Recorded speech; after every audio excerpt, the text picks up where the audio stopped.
Morning students, मैं अखिलेश श्रीवास्तव आज आपको इंग्लिश लैंग्वेज में टेंस बताऊंगा। इसके पहले मैंने आपको टेंस के कई वीडियो भेजे हैं और मैंने आपको बताया है टेंस 3 प्रकार के होते हैं, प्रेजेंट टेंस, पास्ट टेंस और फ्यूचर टेंस, जिसमें मैंने प्रेजेंट और पास्ट टेंस पहले ही बता चुका हूँ। आज फ्यूचर टेंस बता रहा हूँ। फ्यूचर टेंस में मैंने आपको इसके पहले एक वीडियो में उसका अफर्मेटिव और निगेटिव सेंटेंस समझाया था। आज उसी फ्यूचर इंडेफिनिट में मैं आपको इंट्रोगेटिव सेंटेंस बताने जा रहा हूँ। इंट्रोगेटिव सेंटेंस किसे कहते हैं, कैसे हम जानेंगे कि ये इंट्रोगेटिव है?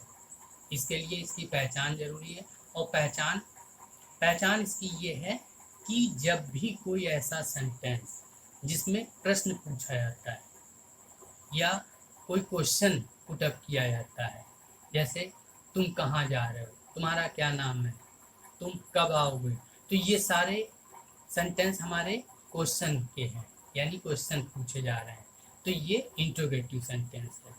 और इसमें भी और इन सेंटेंस में भी भविष्य में ही कार्य होना होता है। अब हमेशा की तरह इसकी भी हेल्पिंग वर्ब है। हेल्पिंग वर्ब है विल और सेल। और विल और सेल का यूज कैसे करेंगे, क्योंकि मैंने अफर्मेटिव और निगेटिव में तो बताए थे, इंट्रोगेटिव में कैसे इसका यूज करेंगे तो उसको समझने के लिए, क्योंकि क्वेश्चन मार्क वाले शब्द दो तरीके के होते हैं। एक में प्रश्नवाचक शब्द वाक्य के पहले आता है और किसी सेंटेंस में प्रश्नवाचक शब्द वाक्य के बीच में आता है, तो दोनों के रूल अलग अलग हैं। अब कैसे होते हैं ये देखते हैं। अब सबसे पहले, क्या हम मैच खेलेंगे? अब इसमें हम देख रहे हैं प्रश्नवाचक शब्द वाक्य के पहले है। अगर पहले आता है तो सब्जेक्ट के अनुसार विल या सेल पहले लगाते हैं। जैसे इसमें सब्जेक्ट है हम यानी वी, और वी के साथ हमने बताया था आई और वी के साथ सेल आता है, तो यहाँ पे वी है यानी सेल आएगा, सेल वी। मैच खेलेंगे, प्ले ए मैच।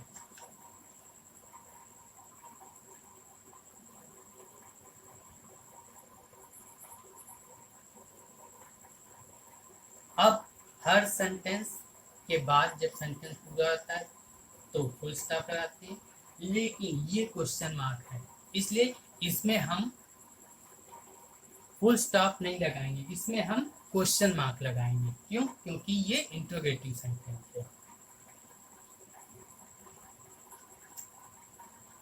अब इसके बाद, तुमको अंग्रेजी कौन पढ़ाएगा?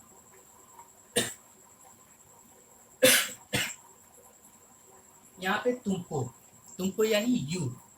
अब इस सेंटेंस में प्रश्नवाचक शब्द हमारे वाक्य के बीच में आया है, और जब वाक्य के बीच में आता है तो उसके लिए हम विल या सेल पहले नहीं लगाते हैं, उसके लिए हम उसकी अंग्रेजी पहले लिखते हैं। तो कौन की? हु। अब इसके बाद हम हेल्पिंग वर्ब लगाएंगे। हेल्पिंग वर्ब हम सब्जेक्ट के अनुसार लगाएंगे। सब्जेक्ट है तुमको यानी यू, और यू के साथ विल।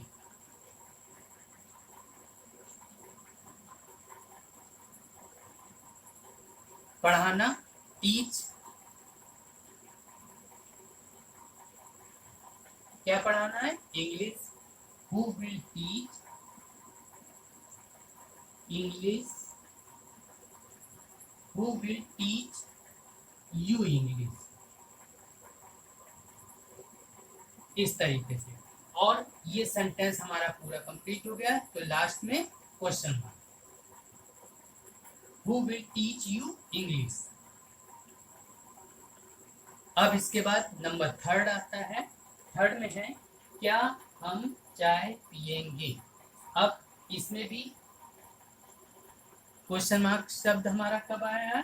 वाक्य पहले, और पहले में मैंने क्या बताया था कि हेल्पिंग वर्ब पहले आएगी सब्जेक्ट के अनुसार। यहाँ पे हम यानी वी, और वी के साथ शेल।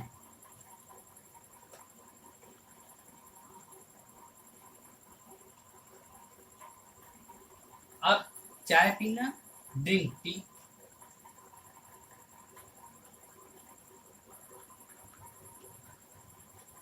सेंटेंस कंप्लीट, इसके बाद क्वेश्चन मार्क।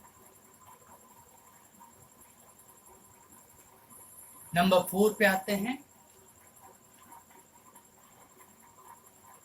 नंबर 4 में है क्या वह आम खाएगा।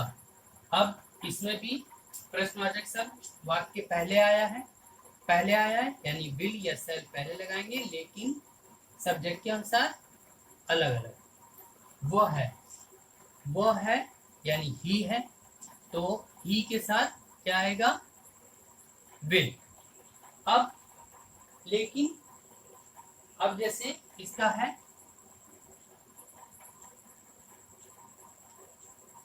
विल ही, अब आम खाएगा, विल ही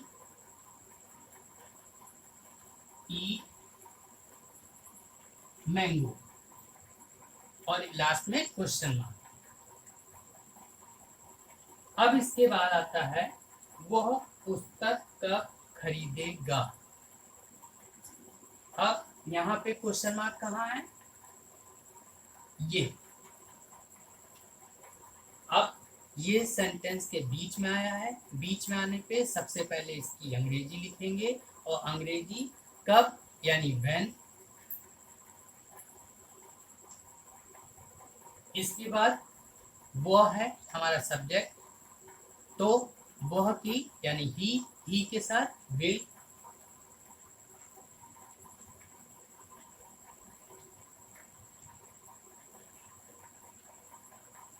अब पुस्तक खरीदेगा यानी बाय द बुक,